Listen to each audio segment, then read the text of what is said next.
Yan, Ribo. Yan, check din natin to.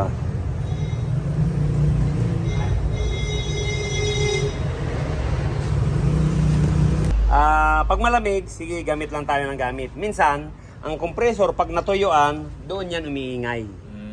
Parang tao rin, pag halimbawa gutom, siyempre, magkakaskasa na yung bituka natin. Ayun, sige sir, paki-start natin. Kaya doon nasisira ang compressor. Lalo nagpalinis tayo, hindi nagdagdag ng langis. Ayun, isa pa yan. Kailangan wag natin kalilimutan yan. Sige, aircon. Ayun. Maingay nga.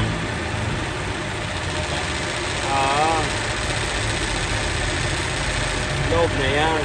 Mechanical yan. Ang karga niya, high pressure ka agad, na 60. Tapos 230. Pero kung mahina ng bomba, ito, nandito to sa 150.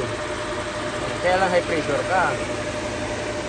Kahit may dalawang auxiliary fan, minsan hindi rin ko yung kinakaya. Si Bantay, muntik na ako makagat. Ang pangalan niya? Hope. Oy. Tinamantay nga, Tik pa rin natin ang lamig kong ilan.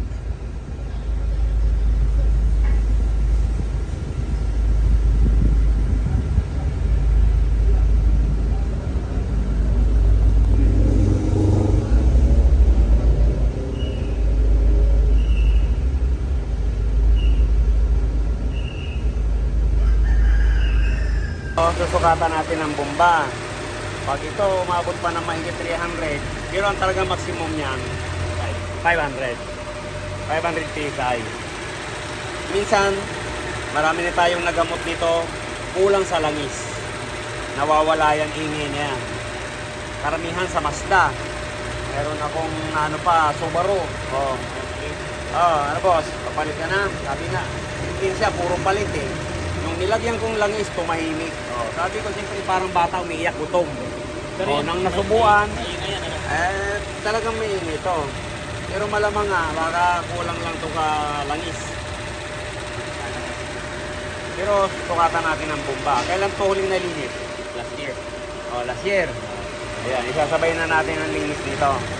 Tapos susukatan natin itong compressor para wala tayong haka-haka. Wala tayong baka. Kailangan sigurado. Okay? Ayan. Check natin kung ilan pa ang bomba.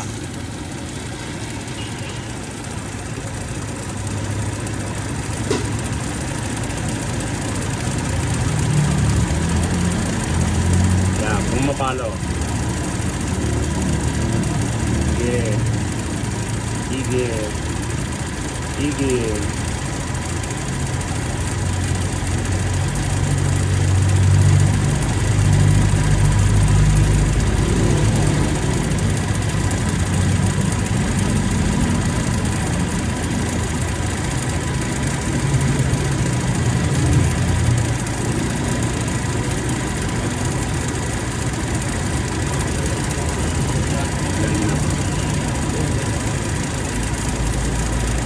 Okay pa to. Di 350. Okay. Kaya mamagikin natin yan. Sige. Linisin muna natin. Para mas gumanda ang lamig pag nalinis. Okay. Pagkatapos na sir. 350 pa. Okay pa yan. Ito. Bale, yung radiator niya kadikit ng condenser. Ang gusto ng condenser, hindi siya gaano mainit. Kaya pag uminit na masyado, ayan, apektado na yung lamig mo. Pero pag binuhusan mo ng tubig to, di ba lumalamig? Meron ng wiper nozzle yan, May wiper nozzle ako kinabit dyan, para pag natatraffic, laking bagay din yun. Pero yun talagang solusyon sa mga ginagawa ko. Nilalay. Kahit light ace, kahit carry, pag walang condenser, sibak ang compressor. Tudas yan. 35 years nang nagtsatsyamba. Okay? Paano nga?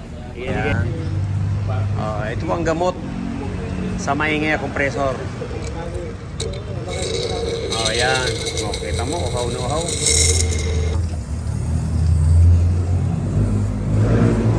Pasok na yan. Kinakarga na natin.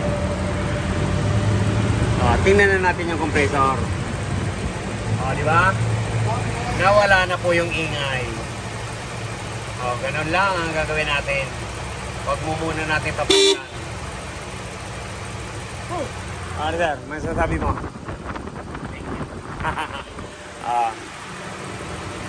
Magpapapalit na po sana. Kaya lang sabi ko, langis lang. Buti na lang, nandiyan si Sir. Yan. Ganun lang po ang gagawin natin dyan. Pag maingay, lagyan natin ng langis. So yun, sabi ko na parang ano lang yan. Parang may ulcer. Nagkakaskasa na yung bituka. Kaya yun. Okay na yan.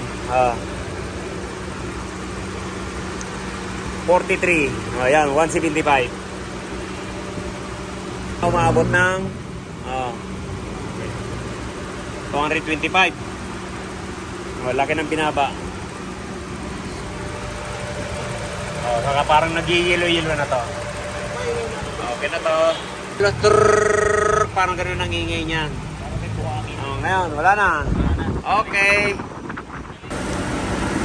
Tingnan nyo po ngayon. Kinarga natin, nilagyan ng langis. Yung compressor, wala nang ingay.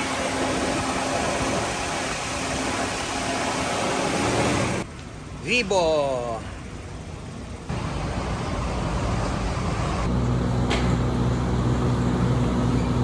Toyota Ribo. Di ba malamig ang aircon mo? Magpa-add condenser ka na. Ayan. Pag hindi malamig, pag hindi ganito ang gagawin mo, yan, hindi lalamig ang aircon mo. Kaya magpa-add condenser ka na. Yan lang ang solusyon dyan. Para lumamig ang ribo. Yan. Check na natin. Kanina ampaw na ampaw. Pero ni-repair naman natin yung singaw niya sa evaporator. Yan na po yan. Kaya pag nagdagdag po tayo ng condenser, yan mangyayari. Yan. Gumaganda ang lamig niya. Okay. Umabot ng 5. Automatic siya. Diba? Okay na to. Sir Bong, maraming salamat. Salamat po. Natsamba naman namin yung ribo mo. Ganda. Diba? Ganda ng lamig. Maingay, yung tumahimik. Diba? Para magic lang. Okay, maraming salamat sa tiwala sa Rocky Royce. Yan, thank you po. Ayan, kung bago lang po tayo sa ating channel, yan, pakipalo naman po. Napakalaking bagay po yan sa aming content creator. Yan, thank you po. Bye-bye. Like and share.